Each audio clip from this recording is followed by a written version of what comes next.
Hello everyone, एक बार फिर आपका स्वागत है हमारे यूट्यूब चैनल पर। और आज हम करेंगे क्वेश्चन नंबर 2 के जो 5 पार्ट हैं जो हमारा रह गया था प्रीवियस वीडियो का। अगर आपने नहीं देखा है तो आप वीडियो प्लेलिस्ट में जाके वहाँ से वीडियो देख लीजिए, जिससे आपको प्रीवियस क्वेश्चन का सोल्यूशन मिल जाए। और अगर वो आपको आता होगा तो ये क्वेश्चन बहुत ईजी लगेगा, क्योंकि इसमें स्टेटमेंट है, स्टेटमेंट के बाद वही प्रोसेस है जो क्वेश्चन फर्स्ट में था। तो चलिए स्टार्ट करते हैं। If we added the numerator and one numerator and subtracted from the one denominator the fraction reduce to one, मतलब फ्रैक्शन 1 हो जाती है। It becomes 1 by reduce to 1। It becomes 1 by 2 if we only added 1 to the denominator. What is the fraction? ठीक है, fraction वाले सब में previous क्या नाम है एक्सरसाइज में मैंने बताया था आपको, जब भी आपको न्यूमरेटर और डिनोमिनेटर फाइंड करना है तो सबसे पहले आपको numerator x denominator y fraction equal to x upon Y let करना पड़ेगा। ठीक है, इसके बाद आते हैं क्वेश्चन पर। अकॉर्डिंग टू क्वेश्चन कह रहा है if we 1 added to numerator and subtract 1 from the denominator, मतलब इसमें हम 1 ऐड करेंगे और इसमें सब्ट्रैक्ट करेंगे तो फ्रैक्शन क्या बन जाएगा? फ्रैक्शन हो जाएगा 1। क्रॉस मल्टीप्लाई कर दो तो x plus 1 is equal to Y minus 1, x minus Y is equal to minus 1 minus 1, x minus Y is equal to minus 2, equation first. ठीक है, क्लियर होगी बात। अब आगे कह रहा है इट बिकम्स 1 बाई 2, यानी ये फ्रैक्शन जो है x अपॉन वाई है ये 1 बाई 2 हो जाती है कब? If we only 1 added to the denominator, अगर हम डिनोमिनेटर में सिर्फ एक ऐड करते हैं। ठीक है, तो यहाँ से मल्टीप्लाई जब करेंगे तो ये हो जाएगा 2 multiply X is equal to Y plus 1, 2x minus Y is equal to 1, equation second. ठीक है, क्लियर होगी बात। अब आपने दोनों को एलिमिनेशन मेथड से सॉल्व करना है। तो देखिए, एलिमिनेशन मेथड लगाने से पहले मैं आपको एक बात बता दूं, यहाँ पे हम देखेंगे पहले x minus Y is equal to minus 2 है, 2x minus Y is equal to 1 है। तो हम यहाँ देख रहे हैं इक्वेशन फर्स्ट और सेकेंड में जो y का कोफिशिएंट सेम है, तो हम क्या करेंगे, इसको माइनस कर देंगे। ठीक है, माइनस किया तो यहाँ प्लस आ गया, यहाँ माइनस, तो यहाँ पे y कैंसिल होगा और ये हो जाएगा आपका माइनस एक्स और ये हो जाएगा माइनस 3। क्या हो जाएगा? माइनस 3।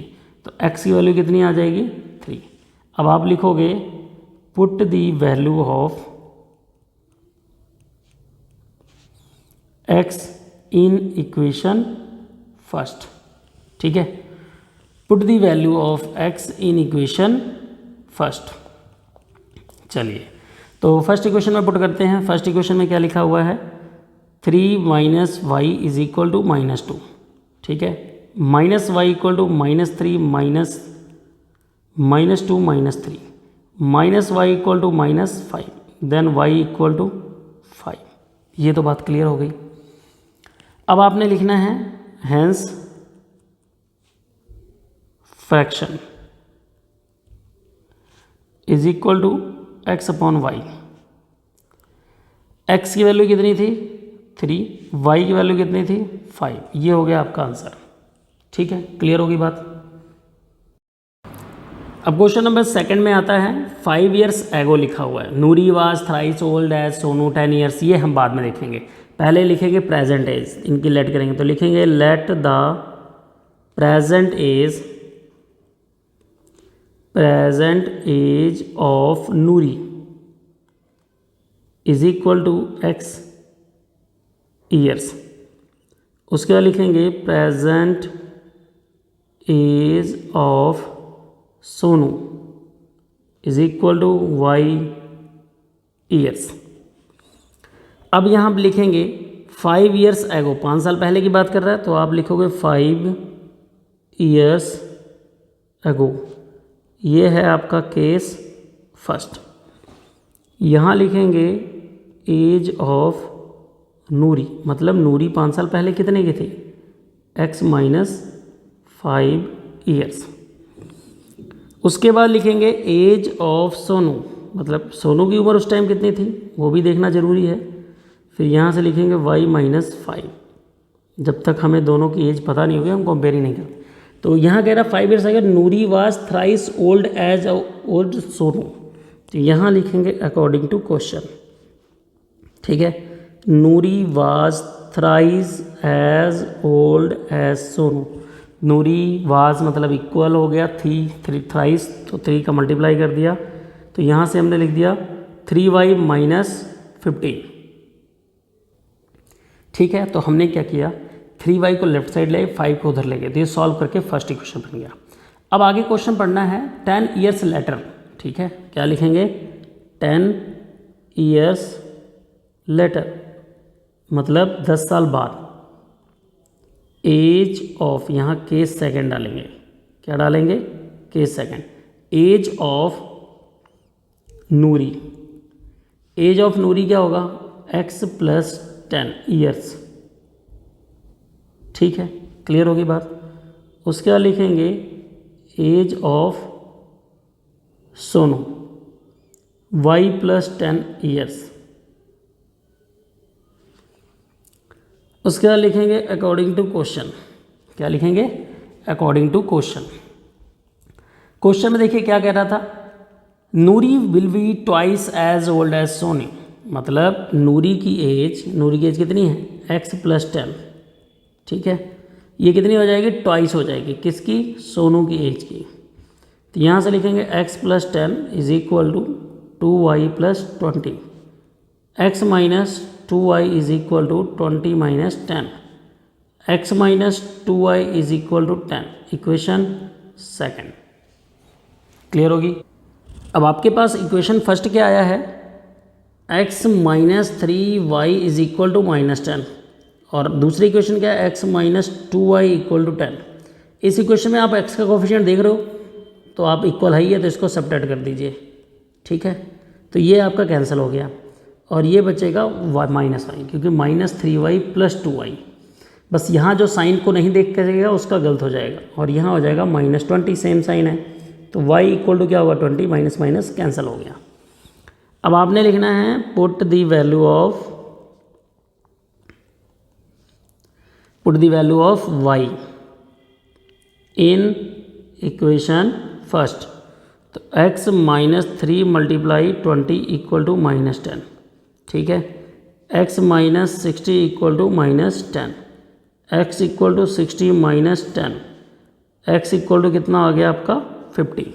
ठीक है, अब लास्ट में लिखेंगे देयरफॉर या hence present age of Noori = 50 years. ठीक है, उसके बाद लिखेंगे present age of Sonu = 20 years. क्या लिखेंगे, 20 ईयर्स। अब क्वेश्चन नंबर थर्ड जो है, सेकंड का थर्ड पार्ट, इसमें देखिए ये क्वेश्चन थोड़ा हटके क्वेश्चन है। ठीक है, तो इसमें दिया हुआ sum of digit of 2 digit number is 9, मतलब जैसे 45 हो गया, तो इसका ये 10 डिजिट हो गया और ये यूनिट डिजिट हो गया, तो इनको ऐड करके कितना आ रहा, 9। तो ऐसे हमने 10 डिजिट नंबर को x लेट कर लिया, यूनिट डिजिट नंबर को y लेट कर लिया। नंबर बनाते time 10 digit number 10y + x होगा, और नंबर को अगर उल्टा कर दें, जैसे 44 है, ठीक है, तो 44 बनाना हो तो 10 × 4 + 5 लिखेंगे, तो हमने यहाँ लिख दिया 10 × x + y। अगर इसी को मैं अपोजिट कर दूँ, यानी 54 कर दूँ, तो ये हो जाएगा 10 × 5 + 4, और 4 को हमने क्या लेट किया था, x, और ये हो गया 10y। ठीक है, कुछ यही चीज़ें यहाँ पे बताई गई हैं। तो आपने सबसे पहले जब भी ऐसा 10 डिजिट 2 डिजिट नंबर कोई आता है, तो आपने पहले इतने 4 चीज़ें लिख लेनी है। ठीक है, इसके बाद आपने लिखना है अकॉर्डिंग टू क्वेश्चन। अब क्वेश्चन में कह रहा है जो डिजिट्स हैं, यानी हमारा नंबर क्या है, XY, तो डिजिट्स को प्लस करके कितना आ रहा है, 9, ऐसा क्वेश्चन कह रहा है, मैं नहीं कह रहा हूँ। ठीक है, तो आपने लिख देना इक्वेशन फर्स्ट। क्लियर होगी बात। अब आगे कह रहा है also 9 times the number, 9 times the number, मतलब नंबर क्या है हमारा 10x + y, इसका 9 टाइम्स किसके इक्वल है, 2 times the number reversing the digit 10y + x, इसके इक्वल है। तो यहाँ से लिखेंगे 90x + 9y, 90x + 9y = 2 × 10 कितना हो जाएगा, 20y, और उसके बाद कितना हो जाएगा 2x। 90x - 2x = 20y - 9y, 90 में से 2 जाएगा 88x, और यहाँ से आ जाएगा 11y, यहाँ से हो जाएगा 88x / 11 = y, y = 8x। ये इक्वेशन आ गई आपकी। ठीक है, इसको इक्वेशन सेकंड बोलेंगे और ये इक्वेशन फर्स्ट है। ठीक है, एलिमिनेशन मेथड से अगर सॉल्व करना आपने तो देखिए इसको लिखेंगे x plus Y is equal to 9 equation first, और इसको लिखेंगे 8x minus Y is equal to 0। ठीक है, इक्वेशन को अब क्या करते हैं हम सब्ट्रैक्ट कर देते हैं। तो सब्ट्रैक्ट करने पर क्या होगा, यहाँ पे माइनस और यहाँ जगह यहाँ इक्वेशन को हम प्लस कर देते हैं। ठीक, प्लस करने पे क्या होगा, ये कट जाएगा 8x और x ये हो जाएगा 9x, और 9 में जब 0 प्लस करेंगे तो 9 हो जाएगा। x इक्वल टू 9/9, आंसर कितना आ गया, x की वैल्यू 1। अब x की value put the value of x in equation second में पुट कीजिए। ठीक है, सेकंड में पुट किया तो लिखेंगे 8 और यहाँ लिखेंगे 1 minus Y is equal to 0। तो 8 इक्वल टू कितना हो जाएगा, y की वैल्यू कितनी आ गई, 8। अब आप लिखोगे require number, hence required number is equal 10x plus Y था ना, 10x प्लस वाई, तो आपने क्या करना, लिखना है 10x प्लस वाई और इसमें x की वैल्यू पुट कर दें। तो x की वैल्यू कितनी आई है 1 और y की वैल्यू कितनी आई है 8। तो आंसर कितना आ जाएगा आपका 10 plus 8 is equal to 18। Clear होगी बात। अब ये क्वेश्चन नंबर 4 है, Meena went to a bank and withdraw 2000 rupees. She asked to the cashier to give her 50 rupees note and 100 rupees note. उसको 50 रुपीज़ की नोट चाहिए और 100 rupees. Meena got 25 note in all, total note उसको 25 मिल गए। Find the how many notes of 50 rupees and 100 rupees. उसने cashier से बोला मेरे 2000 निकाल दो, लेकिन 2000 की कंडीशन क्या है, मुझे 50 और 100 के नोट देना, किसी और चीज़ के नोट मत देना। वैसे भी 2000 का नोट तो बंद ही हो गया है, बंद क्या हो गया, ख़त्म होने वाला है। ठीक है, तो हमने यहाँ लिख लिया number of x 50 rupees note equal to x, यानी 50 रुपये के उसको x नोट मिले और 100 रुपये के उसको y नोट मिले। ठीक है, तो टोटल नंबर ऑफ नोट कितने हैं, x प्लस वाई दोनों मिला के 25। ये बन गया इक्वेशन फर्स्ट। ठीक है, अब उसने क्या किया, 50 रुपीज़ के कुछ नोट लिए, 100 रुपये के कुछ नोट लिए, टोटल रुपये कितने लिए, 2000 निकाले हैं। तो यहाँ से हो जाएगा 50x plus 100y is equal to 2000।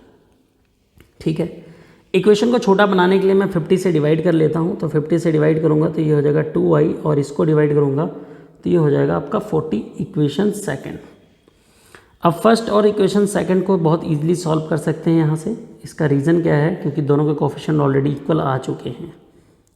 किसके कोफिशिएंट, y के। हम इक्वेशन को सब्ट्रैक्ट कर देंगे, यहाँ सब्ट्रैक्ट कर दिया, माइनस कर दिया, माइनस y आ गया और माइनस 15 आ गया। तो y की वैल्यू कितनी आ गई, 15। ठीक है, उसके बाद लिखेंगे पुट द वैल्यू ऑफ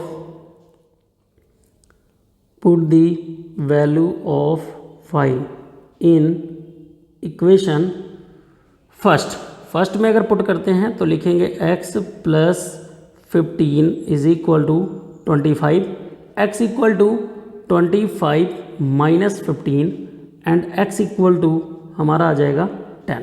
ठीक है, क्लियर होगी बात। अब लास्ट में क्या लिखेंगे, hence Meena has 10 notes of rupees 50 and 15 notes of rupees 100। Clear होगी बात। क्वेश्चन है, ए लैंडिंग लाइब्रेरी जो मतलब रेंट पे पैसे बुक देती है, has fix charge for first 3 days, मतलब 3 दिन के लिए अगर वहाँ से आप बुक लेते हो तो आपको एक फ़िक्स चार्ज देना है। मान लीजिए फ़िक्स चार्ज 100 रुपीज़ है तो सिर्फ 100 देना है। And additional charge for each day thereafter, मतलब उसके बाद एडिशनल चार्ज किसका लगेगा कि अगर 3 दिन के बाद आप 4 दिन रखते हो तो चौथे दिन का चार्ज जो लगेगा वो पर डे वाइज लगेगा।